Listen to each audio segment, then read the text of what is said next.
نحمده ونصلي على رسوله الكريم أما بعد فأعوذ بالله من الشيطان الرجيم بسم الله الرحمن الرحيم رب اشرح لنا صدورنا ويسر لنا أمورنا واحلل عقدة من لساننا يفقه قولنا واجعلنا وزيرا من أهلنا اللهم فقهنا في الدين ربنا زدنا علما رب یسر ولا تعسر وتمم بالخیر۔ مختصر دورہ قرآن کے سلسلے میں آج ہم 23واں پارہ پڑھیں گے۔ 23واں پارہ جو کہ سورہ یاسین کی آیت نمبر 22 سے شروع ہو رہا ہے۔ اللہ سبحانہ وتعالیٰ فرما رہا ہے وَمَا لِيَ لَا أَعْبُدُ الَّذِي فَطَرَنِي۔ پیچھے سے بیک گراؤنڈ ذہن میں رکھیے، پیچھے ہم نے جو آخری پڑھی تھی بات وہ یہ تھی کہ لوگوں نے 2 رسول بھیجے گئے لیکن لوگوں نے ان کو جھٹلا دیا۔ پھر اللہ فرما رہا ہے کہ ایک شہر سے دور دراز علاقے سے ایک شخص دوڑتا ہوا آیا جو کہ لگتا ہے کہ جیسے اس نے ابھی تک اپنا ایمان چھپایا ہوا تھا، لیکن اب اس کو ضرورت محسوس ہوئی کہ اب جب کہ رسولوں کو جھٹلایا جا رہا ہے تو وہ آیا ان کی حمایت کرنے کے لیے، اور یہ الفاظ اس کے ہیں وہ مالیہ، اور کیا ہے مجھ کو، لا اعبد الذی فطرنی، کہ میں اس اللہ کی عبادت کروں جس نے مجھے پیدا کیا، وہ الیہ ترجعون، اور اسی کی طرف ہم سب کو تم سب کو، یعنی کہ میں ہی نہیں صرف بلکہ تم نے بھی پلٹ کر اسی کی طرف جانا ہے۔ تو یہاں پہ وہ ریزن بتا رہا ہے نیک بندہ کہ کیوں ایک اللہ کی عبادت کی جائے، کیونکہ اس نے ہی ہم سب کو پیدا کیا اور اسی کی طرف ہم سب کو پلٹ کر واپس جانا ہے۔ اور وہ پوچھ رہا ہے کہ کیا میں اس کو چھوڑ کر کوئی اور کسی کو معبود بنا لوں، اور اگر وہ رحمان مجھے نقصان پہنچانا چاہے تو کوئی مجھے اسے چھڑا نہیں سکتا۔ اور پھر وہ کہہ رہا ہے کہ اگر میں کسی اور کو معبود بنا لوں پھر تو میں کھلی گمراہی میں ہو جاؤں گا۔ اور پھر وہ کہہ رہا ہے، بڑا خوبصورت جملہ ہے، وہ کہہ رہا ہے کہ میں تو تمہارے رب پر ایمان لے آیا ہوں، انی آمنت بربکم فاسمعون، تم سنتے ہو میری بات مان لو، میں تمہارے رب پر ایمان لے آیا ہوں۔ گویا کہ وہ یہ کہہ رہا ہے کہ وہ صرف میرا رب نہیں ہے، وہ تمہارا بھی وہی رب ہے، میری بھی نجات اسی کو ماننے میں ہے اور تمہاری بھی نجات اسی کو ماننے میں ہے۔ لیکن لوگوں نے اس کو قتل کر دیا، اور اللہ کہتا ہے اس کے قتل ہوتے ہی ہم نے اس کو حکم دیا کہ داخل ہو جاؤ جنت میں۔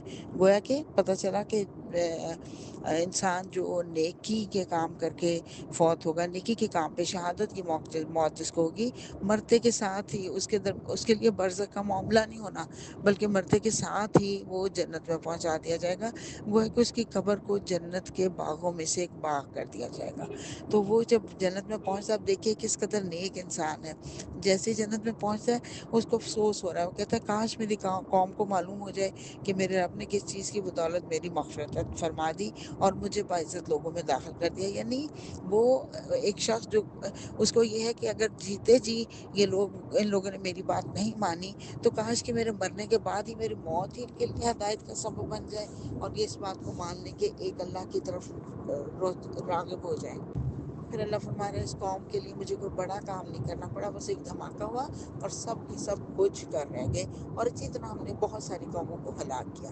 رکوع نمبر 2 ہے، وہی نشانی جو اللہ بارہا پہلے بتا چکا کہ بے جان زمین میں سے میں نے نشانی دکھائی ان کو، کہ بے جان زمین میں سے میں نے غلہ نکالا، کھجوریں، انگور، باغ نکالے، اور یہ کیا ان کے اپنے ہاتھوں کے پیدا کیے ہوئے ہیں۔ اللہ کہہ رہے پھر میں پاک ہے وہ ذات جس نے جوڑوں کے شکل میں جانداروں کو پیدا کیا، خواہ وہ زمین کی نباتات میں سے ہوں یا خود ان کے اپنی جنس میں سے۔ گویا کہ ہر چیز جوڑوں کی صورت میں ہے۔ اب سائنس اس نتیجے پر پہنچی ہے کہ جو کائنات میں ہر چیز جوڑے کی شکل میں ہے، چاہے وہ پرندے ہوں، چاہے وہ درخت ہوں، چاہے وہ انسان ہوں، حتیٰ کہ پودے وہ بھی میل اور فیمیل ہوتے ہیں، اور حتیٰ کہ ایٹم میں بھی الیکٹران اور پروٹون دونوں جوڑے ہیں۔ اور اسی طرح سے پوری دنیا پر نظر ڈالنے، نیکی اور بدی جوڑا ہے، دن اور رات جوڑا ہے، اسی طرح سے خوشی اور غم جوڑا ہے۔ اسی طرح اللہ فرما رہا ہے کہ دنیا اور آخرت بھی جوڑا ہے، اس جوڑے کو بھی پہچانو، ایک کے اندر گم نہ ہو جاؤ صرف دنیا میں، اس کے جوڑے کو بھی پہچانو۔ اور ہر جوڑا اپوزٹ ہوتا ہے، جیسے خوشی ہے تو اس کا اپوزٹ غم ہے، دن ہے تو اس کا اپوزٹ رات ہے، تو ایسے ہی دنیا اور آخرت ہے۔ اگر دنیا میں عیاشیاں کر کے گزار دو گے پھر آخرت کے عیش آرام نہیں ملیں گے، اگر دنیا میں صبر کے ساتھ گزارو گے تو آخرت کے عیش آرام ملیں گے انشاءاللہ۔ پھر اللہ نے اپنی کچھ نشانی اور بتائیں کہ اللہ تعالیٰ نے چاند اور سورج کی منزلیں مقرر کر دی، دونوں ایک دوسرے کو پکڑتے نہیں ہیں، اپنی اپنی لائن پہ اپنے اپنے فکس جو ان کا روٹ ہے اللہ نے بنایا ہوا اسی کے اوپر چلتے چلے جا رہے ہیں۔ پھر اللہ کہہ رہا ہے یہ بھی ایک نشانی ہے کہ میں نے ایک کشتی میں سوار کرایا اور بھری نسل کو ان کی بھری ہوئی کشتی میں سوار کرایا، اور پھر ویسی ہی اور کشتیاں بھی ان لوگوں نے پیدا کر لی۔ پہلی کشتی اللہ نے بنانی سکھائی تھی حضرت نوح علیہ السلام کو، باقی پھر لوگوں نے بنانا سیکھ لی۔ اور پھر اللہ فرما رہا ہے اللہ کی باتوں سے تم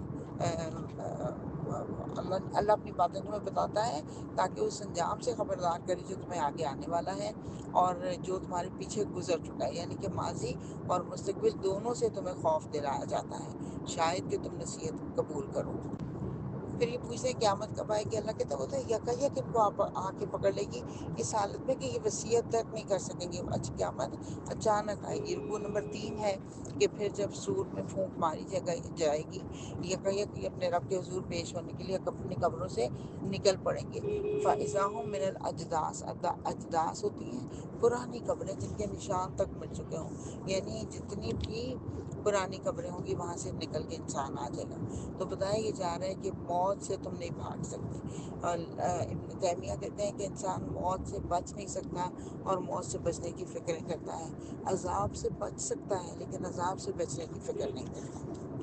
پھر جب ان کو اٹھایا جائے گا یہ کہیں گے کس نے ہمیں ہمارے پاپ گاہوں سے اٹھا دیا، جواب دیا جائے گا یہ وہی چیز ہے جس کا اللہ نے تمہارے سے وعدہ کیا تھا۔ اور اللہ بتا رہا ہے کہ پھر اس کے بعد جنتی لوگ جنتوں میں مزے کریں گے، اپنی بیویوں کے ساتھ گھنے سایوں میں رہیں گے، اور وہاں پہ ان کو ہر طرح کی کھانے پینے کی چیزیں ملیں گی۔ سلام، وہاں پہ ان کو سلامتی ملے گی، سلام ملے گا کس کی طرف سے؟ قول من رب رحیم۔ سبحان اللہ، اتنا بڑا اعزاز ہے کہ اللہ ان کو سلام بھیجے گا۔ اس سے پہلے ہم پڑھ رہے ہیں کہ فرشتے سلام کرتے ہیں، آج یہ بھی پتہ چل گیا کہ اللہ بھی جنتیوں کو سلام کرے گا، اللہم اجعلنا منہم۔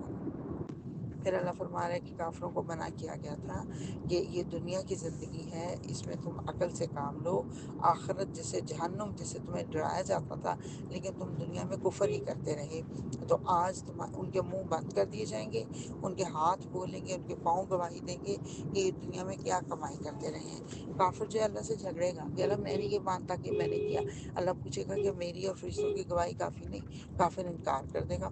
اللہ کہے گا اچھا پھر اب تو اس کا منہ بند کر دیا جائے گا، اس کے ہاتھ بولیں گے، پاؤں بولیں گے، اس کے اعضاء بولیں گے کہ اس نے ہمارے سے کون سے غلط کام کیے۔ اور پھر اللہ فرما رہا ہے ہم چاہیں تو ان کی آنکھیں موند دیں اور ان کے چہروں کو مسخ کر کے رکھ دیں، یہ نہ آگے چل سکیں نہ پیچھے پلٹ سکیں، استغفر اللہ العظیم۔ اور پھر رکوع نمبر 4 میں اللہ کہہ رہا ہے کہ ہم جس کو لمبی عمر دیتے ہیں اس کی ساخت کو تو ہم پلٹ ہی دیتے ہیں، جوانی میں کیا ہوتا ہے اور پھر کیا بڑھاپے میں بن جاتا ہے۔ پھر اللہ فرما رہا ہے اس نبی کو ہم نے شاعری نہیں سکھائی، یہ تو خبردار کرنے کے لیے آیا ہے جو زندہ ہوں یعنی جو بات سننے کے لیے تیار ہوں۔ پھر اللہ تعالیٰ مزید اپنی نعمتوں کا اظہار کرتا ہے کہ اللہ نے تمہیں جانور دیے جن کا تم گوشت کھاتے ہو، ان کے اندر سے فوائد بھی حاصل کرتے ہو، مشروبات بھی حاصل کرتے ہو، اور یہ سب استعمال کر کے تم اللہ کی جگہ دوسرے معبود بنا لیتے ہو۔ اور تم اپنے آپ پہ غور کرو، تم ایک نطفے سے پیدا کیا اور تم جھگڑالو بن گئے، وہی ہے جس نے تمہارے لیے ہرے بھرے درخت سے آگ پیدا کر دی اور تم اسے اپنے چولہے روشن کرتے ہو۔ ہرا بھرا درخت ہوتا ہے اور پھر جب سوکھ جاتا ہے تو اسے آگ جل پڑتی ہے، اور ویسے کہا جاتا ہے کہ مرغ اور فار نامی 2 درخت بھی تھے جو گرین ہی ہوتے تھے، ان کی جھاڑیوں کو جھاڑتے تھے جب تو اس میں سے آگ نکلتی تھی۔ تو اللہ کی نشانی اللہ دے کے بتاتا ہے کہ پاک ہے وہ ذات جس کے ہاتھ میں ہر چیز کا مکمل اقتدار ہے، سب کو اسی کی طرف پلٹ کر جانا ہے۔ سورہ یاسین مکمل ہوئی الحمدللہ۔ سورہ صافات مکی صورت ہے، 5 رکوع ہیں، 182 آیات ہیں، بالکل وہی طریقہ ہے جیسے آگے ہم پڑھیں گے چل کے انشاءاللہ۔ سورہ زاریات، سورہ نازیات، سورہ مرسلات، سورہ عادیات، اسی طرح سے یہ صافات۔ والصافات صفاً، قطار در قطار صف باندھنے والوں کی قسم، پھر ان کی قسم جو ڈانٹنے پھٹکارنے والے ہیں۔ فرشتوں کی قسم کھائی جا رہی ہے جو کہ صف بستہ ہوتے ہیں اللہ کے حضور اور ہر حکم بجا لانے کے لیے صف باندھ کے کھڑے ہوتے ہیں، اور پھر ڈانٹتے پھٹکارتے ہیں وہ جو بد روح ہیں ان کو نکالنے کے لیے ان کے جسموں سے، ان کو ڈانٹ کے نکالتے ہیں، اور بادلوں کو بھی ڈانٹ کے لے کے جاتے ہیں جدھر بارش برسانی ہوتی ہے۔ ان کی قسم کھا کے اللہ کہہ رہا ہے کہ تمہارا معبود حقیقی ایک ہی رب ہے، وہ جو زمین اور آسمانوں کا مالک ہے اور تمام سارے مشرقوں کا بھی وہی مالک ہے۔ اور اللہ نے زمین کے اوپر ستارے بنا دیے زینت کے لیے۔ اور جب جنات جو ہیں، شیاطین جو ہیں، وہ فرشتوں کی باتیں سننے کے لیے آسمان کی طرف جاتے ہیں تو ان کا پیچھا کرتے ہیں یہ شہاب ثاقب، تیز شعلہ ان کا پیچھا کرتا ہے۔ اور اللہ فرما رہے ہیں ان سے پوچھو ان کی پیدائش زیادہ مشکل ہے یا ان چیزوں کی جو ہم نے پیدا کر رکھی ہے، اور ان کو تو بس لیسدار گارے سے ہم نے پیدا کیا۔ تین لازم ہوتا ہے جو چپچپا ہو جاتا ہے، جس کے اندر لیس پیدا ہو جاتی ہے فرمنٹیشن کے بعد، اور وہ چپچپا ہو جاتا ہے، وہ تین لازم ہوتا ہے۔ اور اللہ فرما رہے ہیں تم اللہ کی قدرت کی کرشموں پر حیران ہو اور ان کا مذاق اڑاتے ہو۔ پھر رکو نمبر 6 ہے کہ بس ایک ہی جھٹکی ہوگی اور یہ اپنی آنکھوں سے وہ سب کچھ دیکھ لیں گے جس کی خبر دی جا رہی ہے۔ پھر یہ کہیں گے کہ ہائے ہماری کم بختی، پھر ان کو جہنم کا راستہ دکھایا جائے گا۔ اس دن یہ کوئی ایک دوسرے کی مدد نہیں کریں گے۔ آج بہت بحثیں کرتے ہیں نا، اللہ فرما رہا ہے اس دن یہ سب عذاب میں اکٹھے ہوں گے۔ مجرموں کے ساتھ یہی کچھ کیا جاتا ہے، جنہوں نے ورگا لایا تھا وہ بھی اور جو ان کے پیچھے چلے تھے وہ بھی، سب کے سب عذاب میں گھیر دیے جائیں گے، مگر اللہ کے چنے ہوئے بندے اس سے محفوظ رہیں گے۔ ان کے لیے جانا بوجھا رزق ہوگا، نعمت بھری جنتیں ہوں گی، اور تختوں پر آمنے سامنے بیٹھے ہوں گے۔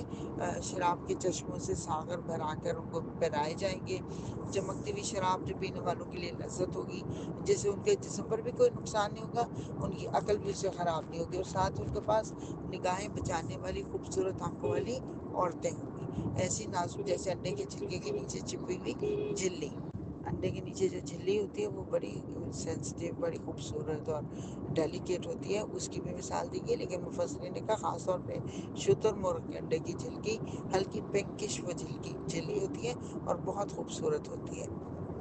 پھر آپس میں یہ کمیونیکیشن کریں گے، ایک دوسرے کا حال پوچھیں گے، کہیں گے دنیا میں میرا ایک ساتھی تھا جو مجھ سے کہا کرتا تھا کہ تم بھی تصدیق کرنے والوں میں شامل ہو جاؤ، اور جب ہم مر چکے ہوں گے، مٹی ہو جائیں گے، ہڈیوں کا پنجر ہو جائیں گے، ہمیں دوبارہ اٹھایا جائے گا، کیا تم دیکھنا چاہتے ہو کہ وہ کہاں ہے؟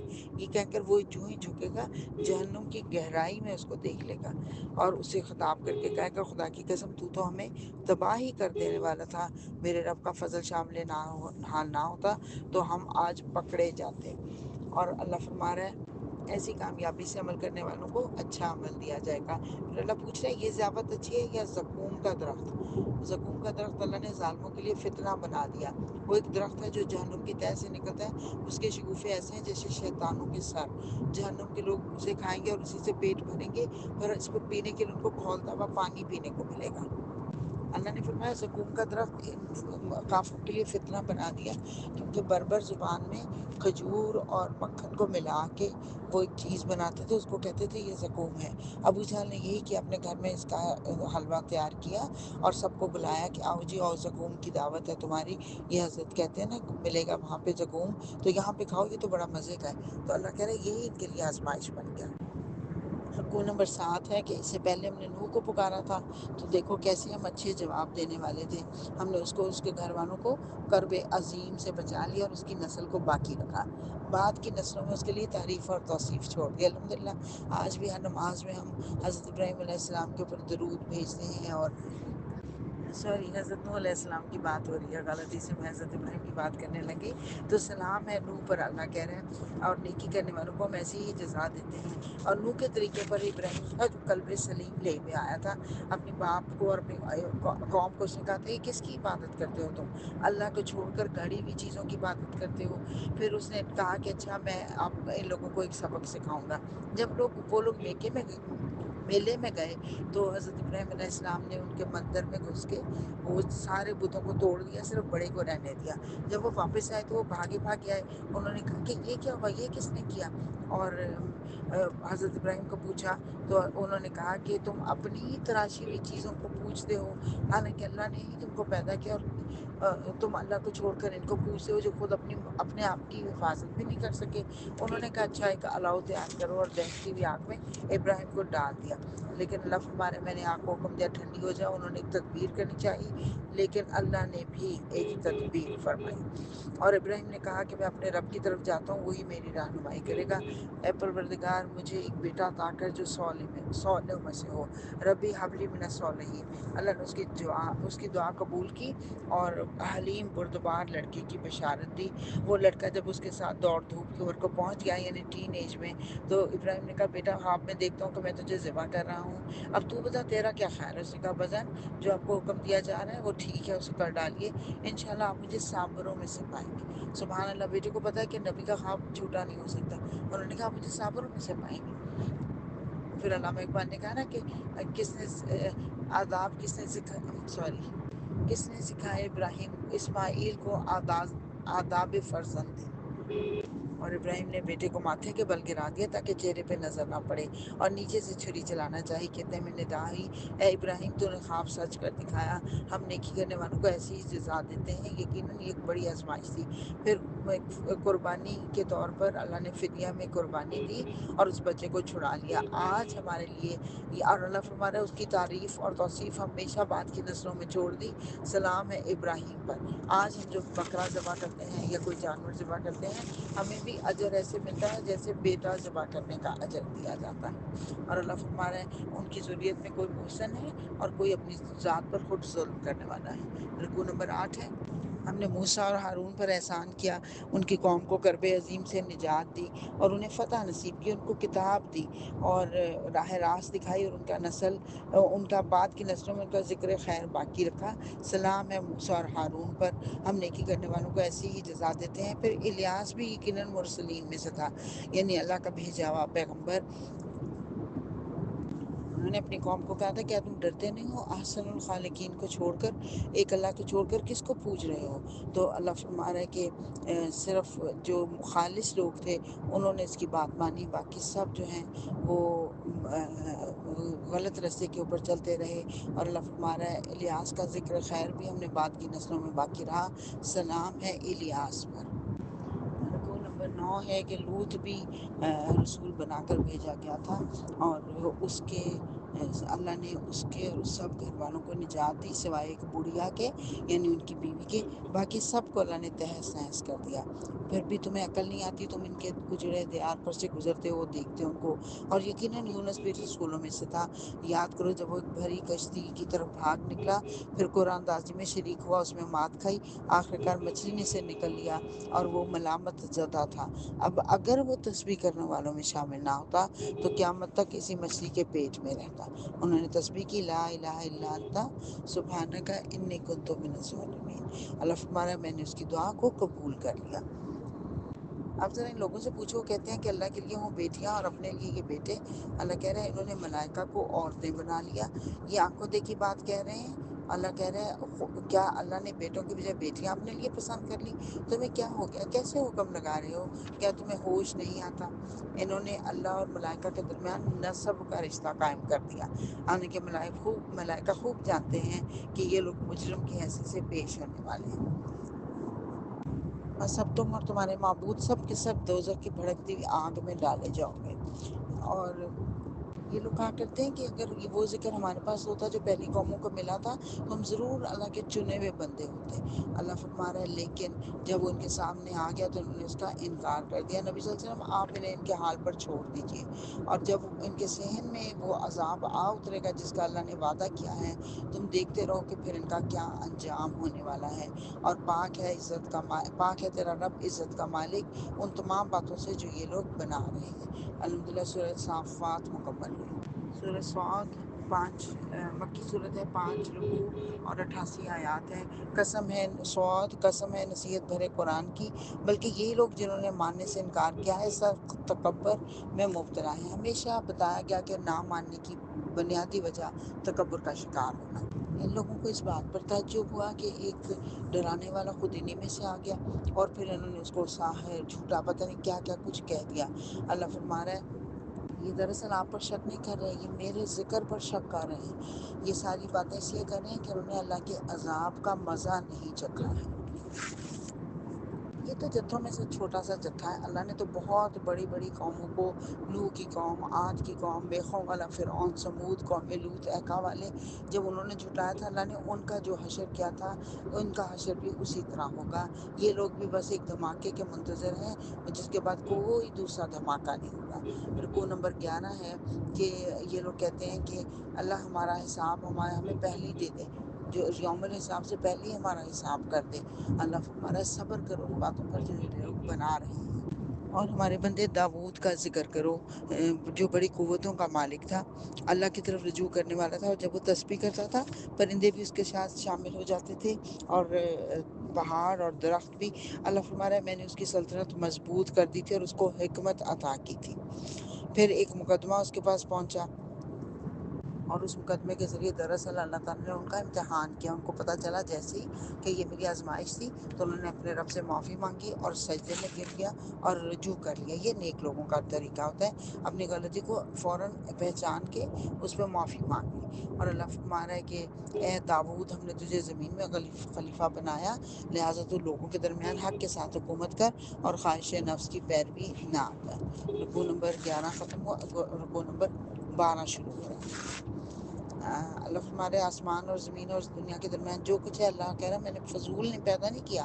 یہ لوگوں کا گمان ہے جو کفر کر رہے ہیں. کیا وہ لوگ جو نیک عمل کر رہے ہیں اور وہ جو کافر ہیں، کیا اللہ فرما رہا ہے دونوں کو میں برابر کر دوں؟ اور داود کو ہم نے سلیمان جیسا بیٹا عطا کیا، بہترین بندہ، کثرت سے اپنے رب کی طرف رجوع کرنے والا. اور جب وہ شام کے وقت اپنے گھوڑے جو ہیں اس کے سامنے پیش کیے گئے، تو اس نے کہا کہ میں نے مال کی محبت اپنے رب کی یاد کی وجہ سے اختیار کی ہے. یہاں تک کہ وہ اس گھوڑے اس کی نگاہوں سے اوجھل ہو گئے. اس نے حکم دیا انہیں واپس لاؤ، اور پھر ان کی گردنوں اور پنڈلیوں پر ہاتھ پھیرنے لگا. اور دیکھو سلیمان کو بھی ہم نے آزمائش میں ڈالا اور اس کی کرسی پر ایک جسد لا کر ڈال دیا.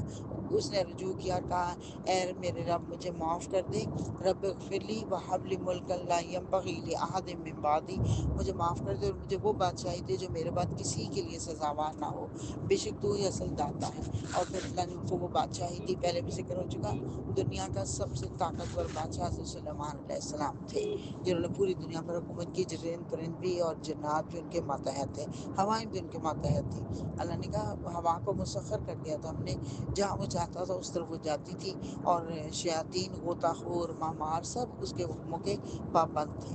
رکوع نمبر 13 ہے. اور ہمارے بندے ایوب کا ذکر کرو، جب اس نے اپنے رب کو پکارا کہ شیطان نے مجھے سخت تکلیف اور عذاب میں ڈال دیا ہے، ہم نے اسے حکم دیا اپنا پاؤں زمین پر مار، یہ ہے ٹھنڈا پانی نہانے کے لیے اور پینے کے لیے. اور ہم نے اس کے اہل و عیال واپس دے دیے، اور ان کے ساتھ اتنے ہی اور اپنی طرف سے رحمت کے طور پر اور عقل و فکر رکھنے والوں کے لیے درس کے طور پر. اور ہم نے اسے کہا تنکوں کا ایک مٹھا لے اور اسے مار دے، اپنی قسم نہ توڑ. واقعی یہ ملتا ہے کہ حضرت ایوب بہت نیک بزرگ تھے، پیغمبر تھے، اور اللہ نے ان کو خوب ساز و سامان دیا ہوا تھا، نرم گرم بستر اور بیوی اور بچے خوب. اور پھر اللہ نے آزمائش میں ڈال دیا، ان کو بیماری ایک ہو گئی. اس بیماری کی وجہ سے ان کے پہلے بیوی نے ساتھ چھوڑ دیا، بچوں نے ساتھ چھوڑ دیا، اور پھر ایک ایک کر کے مال بھی ان کا سب چلا گیا.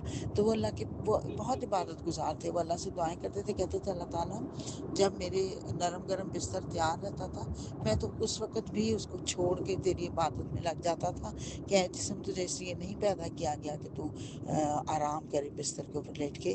اور میں نے اس وقت بھی اللہ تیری عبادت کی تھی، اب تو میرے پاس وہ ہے ہی نہیں نرم گرم بستر، اب میں تیری اور تندہی سے عبادت کروں گا. اور ساتھ ہی وہ کہتے ہیں جب یہ شیطان سنے گا تو وہ جل بھن جائے گا. اور اللہ نے بتایا کہ شیطان یہ سن کر واقعی جل بھن گیا کہ اس کو تو مال ملا تھا تو بھی یہ نہیں اللہ کے راستے سے ہٹا، اور مال چھن گیا تو بھی نہیں ہٹا. اور انہوں نے اللہ سے دعا کی تو اللہ تعالیٰ نے پانی جاری کر دیا، اس سے وہ نہائے اور ان کا جسم بالکل ٹھیک ہو گیا. اور یہ جو کہا گیا ایک مٹھا مار دے تنکوں کا، بیوی کے لیے غالباً انہوں نے قسم کھائی تھی کہ میں اس کو 100 کوڑے ماروں گا. تو پھر اللہ نے کہا کہ اب تو ایک مٹھا لے لے جس کے اندر 100 تنکے ہوں، اور وہ مار دے، تیری کی قسم پوری ہو جائے گی. اور ہمارے بندوں ابراہیم اور اسحاق اور یعقوب کا ذکر کرو، بڑی قوت عمل رکھنے والے. یہ دیدہ لوگ تھے، اور خالص صرف کی بنا پر اللہ نے ان کو برگزیدہ کیا تھا۔ اس کے علاوہ اللہ کے چنے ہوئے لوگوں میں اسماعیل اور الیسع اور ذوالکفل بھی تھے، نیک لوگوں میں سے تھے۔ اور بتا دو لوگوں کے کہ متقی لوگوں کے لیے یقیناً بہترین ٹھکانہ اللہ نے تیار کیا ہوا ہے، وہ ہے ہمیشہ کی جنتیں جن کے دروازے ان کے لیے کھلے ہوئے ہوں گے۔ یعنی ان کو آنے پہ اتنا بھی ویٹ نہیں کرنا پڑے گا کہ دروازے کھولے جائیں، بلکہ دروازے پہلے سے کھلے ہوں گے۔ وہاں وہ مشروبات طلب کریں گے جو چاہیں گے، اور ان کے ساتھ ان کی ہمسن شرمیلی بیویاں ہوں گی۔ یہ تقوی والوں کا انجام ہے، اور سرکشوں کا بدترین ٹھکانہ جہنم ہے۔ پانی اور پیپ لہو ان کو پینے کو دیا جائے گا، اور جب وہ جہنم کی طرف اپنے پیروں کو آتے ہوئے دیکھ کر آپس میں کہیں گے یہ ایک لشکر تمہارے پاس غصہ چلا رہا ہے، کوئی خوش آمدید اس میں نہیں ہے، اس کے لیے نہیں ہے، یہ آگ میں جھلسنے والے ہیں۔ وہ ان کو جواب دیں گے کہ تم بھی تو آگ ہی میں جھلس رہے ہو، کوئی خیر مقدم تو تمہارے لیے بھی نہیں ہے۔ پھر وہ آپس میں کہیں گے وہ لوگ جن کو دنیا میں ہم برا کہتے تھے ان کو ہم کہیں نہیں دیکھتے، یا پتہ نہیں وہ ہماری نظروں سے اوجھل ہیں۔ اور پھر وہ آپس میں مطلب جھگڑے، دوزخی وہاں جا کے جھگڑے بھی کریں گے، یہاں پہ یہ پتہ چلا ہے۔ رکوع نمبر 14 ہے، اے نبی صلی اللہ علیہ وسلم ان سے کہو میں تو بس خبردار کرنے والا ہوں، کوئی حقیقی معبود نہیں مگر اللہ جو اکیلا ہے۔ اور ان سے کہو کہ مجھے اس وقت کی کوئی خبر نہیں تھی جب فرشتے آپس میں جھگڑا کر رہے تھے، مجھ کو تو وحی کے ذریعے سے یہ باتیں صرف اس لیے بتائی جاتی ہیں کہ میں کھلا کھلا خبردار کرنے والا ہوں۔ اور اللہ نے فرشتوں سے کہا کہ میں مٹی سے ایک بشر بنانے والا ہوں، جب اسے پوری طرح بنا دوں اور اس میں اپنی طرف سے روح پھونک دوں تو ان سے اس کو سجدہ کرنا۔ اور اے نبی ان سے کہہ دو کہ میں اس تبلیغ پر تم سے کوئی اجر نہیں مانگتا، اور نہ میں بناوٹی لوگوں میں سے ہوں۔ وما انا من المتکلفین، متکلف ہم اردو میں بہت استعمال کرتے ہیں، تکلف نہ کریں۔ تکلف کا مطلب ہوتا ہے بناوٹی۔ نبی صلی اللہ علیہ وسلم سے کہلوایا جا رہا ہے کہ میں بناوٹی نہیں ہوں، اور تکلف کرنا پسندیدہ بھی نہیں ہے، یہاں سے پتہ چلا ہمیں۔ الحمدللہ سورہ صاد مکمل ہوئی۔ سورہ زمر مکی صورت ہے، 8 رکوع اور 75 آیات ہیں۔ بسم اللہ الرحمن الرحیم۔ تنزیل الکتاب من اللہ العزیز الحکیم، اس کتاب کا نزول اللہ زبردست اور دانا کی طرف سے ہے۔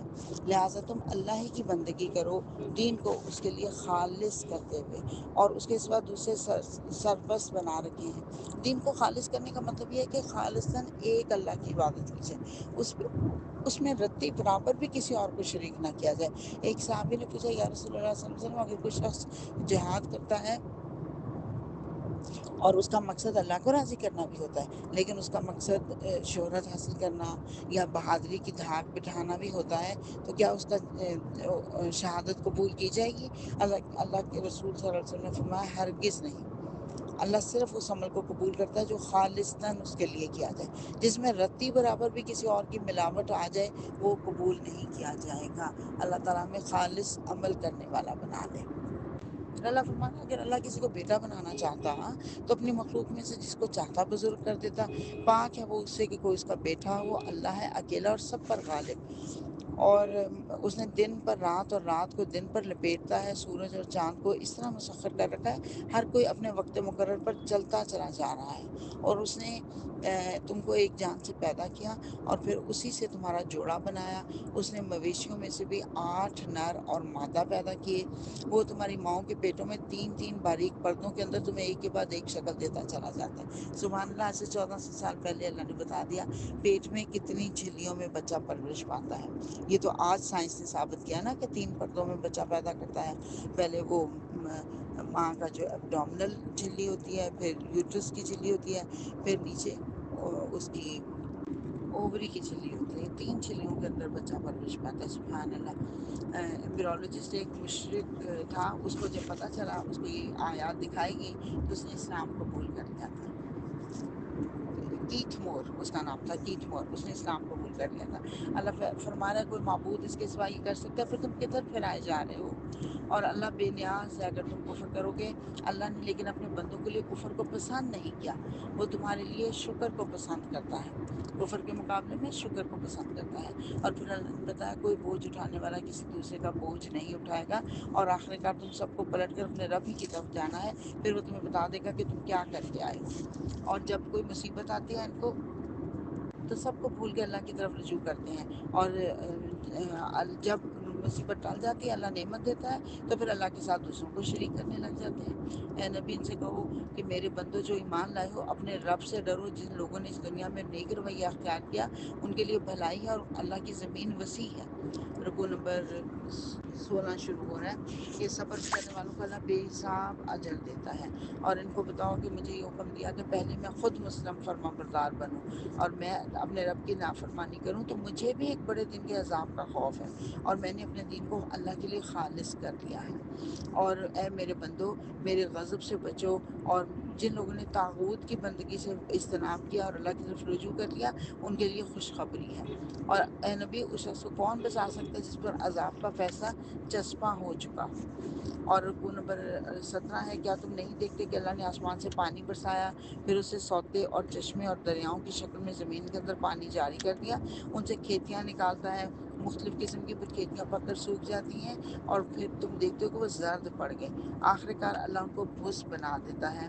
حقیقت میں اس کے میں سبق ہے عقل رکھنے والوں کے لیے. اور اللہ نے بہترین کلام اتارا ایک ایسی کتاب جس کے اجزاء ہم رنگ ہیں جس میں بار بار مضامین دہرائے گئے ہیں. اس شخص کی بدحالی کا تم کیا کرو گے اندازہ کرو گے جو کہ عذاب قیامت کے دن عذاب کی مار اپنے منہ پر لے گا. استغفر اللہ. اور اس کو کہا جائے گا چکھو اپنی کمائی کا مزہ. اللہ کہہ رہے اس قرآن میں ہم طرح طرح کی مثالیں دیتے ہیں اور ایسا قرآن جو عربی زبان میں ہے جس میں کوئی ٹیڑھ نہیں. اللہ ایک مثال دیتا ہے کہ ایک شخص تو وہ ہو جس کے بہت سارے آقا ہوں اور ایک شخص ہو جس کا ایک ہی آقا ہو. بتاؤ ان میں سے کون بہتر ہے؟ الحمدللہ. مگر اکثر لوگ نادانی میں پڑے ہوئے ہیں. اے نبی تمہیں بھی مرنا ہے اور یہ لوگ جو تمہیں دھمکیاں دے رہے ہیں ان کو بھی مرنا ہے اور آخر کار سب کو قیامت کے روز اپنے رب کے حضور پیش ہو جانا ہے. وآخر دعوانا ان الحمدللہ رب العالمین. اللہم ارزقنا التفکر والتدبر بما یتلوہ لسانی من کتابک والفہم لہ والمعرفۃ بمعانہ والنظر فی عجائبہ والعمل بذلک ما بقیت انک علی کل شیء قدیر.